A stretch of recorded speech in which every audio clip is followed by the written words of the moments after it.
Salve a tutti e benvenuti al magazine di Soundtrack City. Ciao Massimo. Ciao Marco, benvenuti a tutti. Caro Massimo Privitera, per cominciare ci parli tu di un film che hai visto dove esattamente? Al cinema, in anteprima, e a breve sarà ovviamente nelle sale cinematografiche, L'ultima fatica di Ridley Scott, che è stato tra l'altro presentato fuori concorso all'ultima mostra del cinema di Venezia. E The Last Duel, storia vera, romanzata, ma un avvenimento reale, vero, scritta da Matt Damon e Ben Affleck, che si rincontrano come sceneggiatori dopo l'esordio con Will Hunting. Questo film ambientato nella Francia del XIV secolo narra di questa Marguerite Thibouville, spero di dirlo giusto, moglie del cavaliere Jean de Carouge, che dichiara al marito di essere stata stuprata dal suo migliore amico. Tutta questa storia tra battaglie di francesi contro gli inglesi e vicissitudini varie, private e guerresche, va a narrare proprio il primo caso nella storia della Francia di quell'epoca e diciamo quasi il primo caso storico in cui una donna dichiara al marito di essere stata violentata. Tutto il film si incentra sulla visione prima di Adam Driver, che è l'amico che stupra la moglie, poi di Matt Damon, che è il marito, e quindi c'è la sua visione, poi c'è la visione della verità della moglie, quindi tre visuali diverse, tre narrazioni diverse che vanno a confluire su questo avvenimento storico che ha scatenato poi un putiferio, però ha scatenato... molto interessante, sì. Veramente, poi ahimè purtroppo attuale.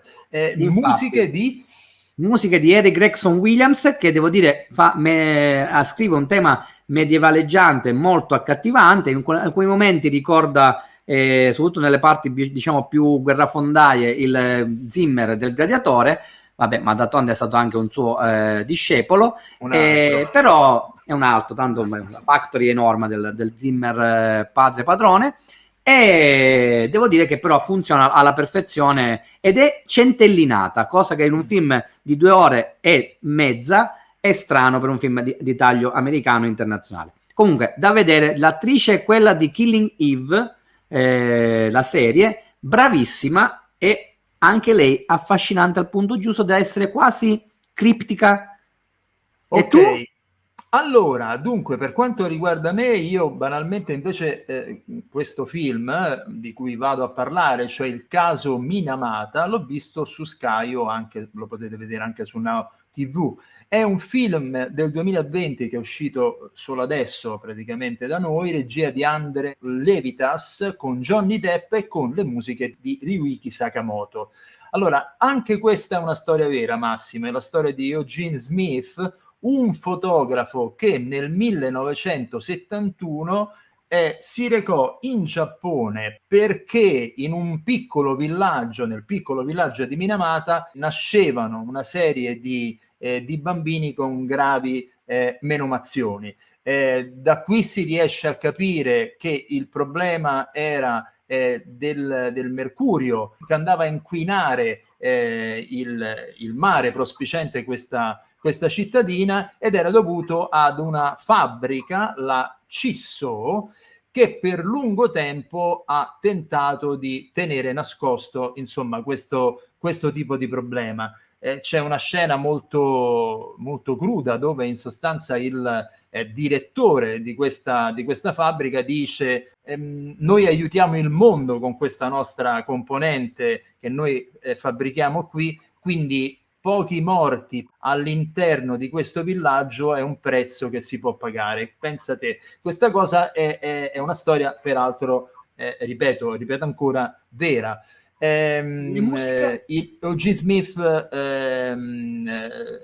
vinse vari premi con il servizio che fece su Life, il servizio fotografico che fece su Life, e addirittura sposò l'attivista che lo convinse a venire appunto in Giappone.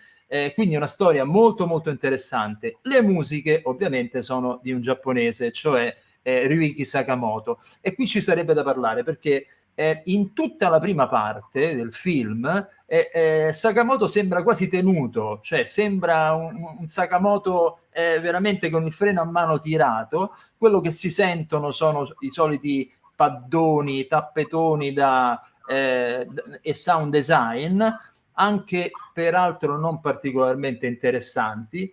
E tu dici, va bene, esisterà anche una componente tematica, quella di Sakamoto, seppur attualizzata. Arriva solo da un certo momento in avanti, da quando il fotografo comincia a avere una ribellione in sé e decide veramente di appoggiare questa causa. A un certo punto, da metà film in avanti, si sentono i temi, quelli che noi conosciamo di Sakamoto. Quindi un film secondo me interessantissimo, anche se è stato un po' criticato perché si dice che non andava proprio a mettere il dito sulla piaga come avrebbe dovuto, molto hollywoodiano, ma io invece l'ho gradito, ed è una storia secondo me che merita di essere conosciuta. Quindi siamo a posto, abbiamo fatto esatto. TV piccolo e grande schermo. Ok, live e streaming. Infatti. Allora, ciao a tutti, ciao alla prossima, ciao Massimo. Ciao Marco, buona visione.